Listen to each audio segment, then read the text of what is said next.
So the next question is question number 27. Okay, question number 27 हम देख रहे हैं.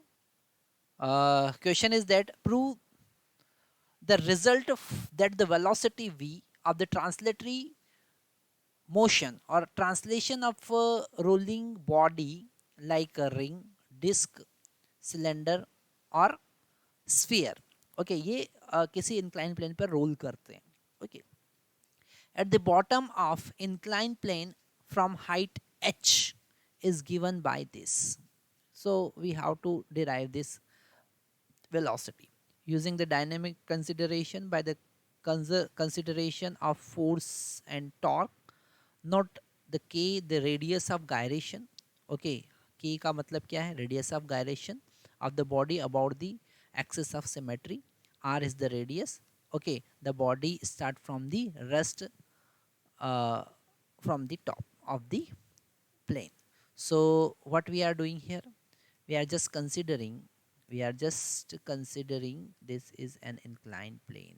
Okay, this is an inclined plane. यहाँ पर हमारे पास एक inclined plane है जिसका angle of inclination थीटा है और यहाँ से कोई circular body u equal to 0 से नीचे रोल कर रही है ना, धीरे धीरे इनिशियल वेलोसिटी इक्वल टू 0 से नीचे आ रही है. And this is h, this is h height. Okay, so here we can use the conservation of mechanical energy. क्या यूज करेंगे? Conservation of mechanical energy. Conservation of mechanical energy मतलब kinetic energy initial plus potential energy initial is equal to kinetic energy final plus potential energy final. But in this rolling we have to consider the translatory kinetic energy and rotational kinetic energy both, because it is case of rolling. वो role भी कर रहा है, घूम भी रहा है और आगे भी बढ़ रहा है, तो रोलिंग है वो, है ना. तो यहाँ पर जब हम इनिशियल काइनेटिक एनर्जी की बात करेंगे तो वो तो जीरो होगा क्योंकि स्टार्टिंग में तो रेस्ट से स्टार्ट हो रहा है, और पोटेंशियल एनर्जी mgh होगा. Final kinetic energy for translatory motion it is half mv square, for rotational motion it is half I omega square. You know very well this I is the moment of inertia and omega is the angular velocity. Okay, plus potential energy at the bottom, when it is coming at the bottom this velocity become v and this omega become angular velocity become omega and h become 0. तो यहाँ से but हमको एक concept और याद रखना है. What is the concept?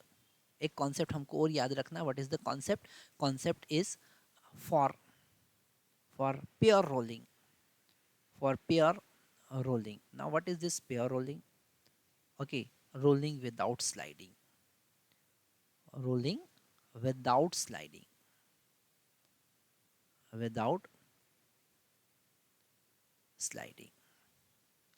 Okay, rolling without sliding, this v equal to omega r.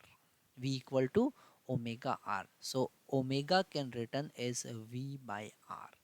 हम यहाँ पर पुट कर देंगे तो हमको मिलेगा mgh equal to 1/2 m v square plus 1/2 I.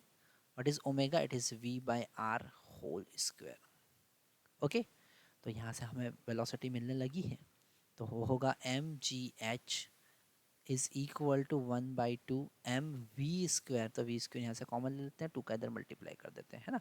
तो 2 का इधर मल्टीप्लाई किया, ये वाला 2 ये वाला 2 दोनों मल्टीप्लाई हो जाएंगे, मिलेगा m plus I by r square and velocity v are taking common v square. Okay, आगे देखते हैं.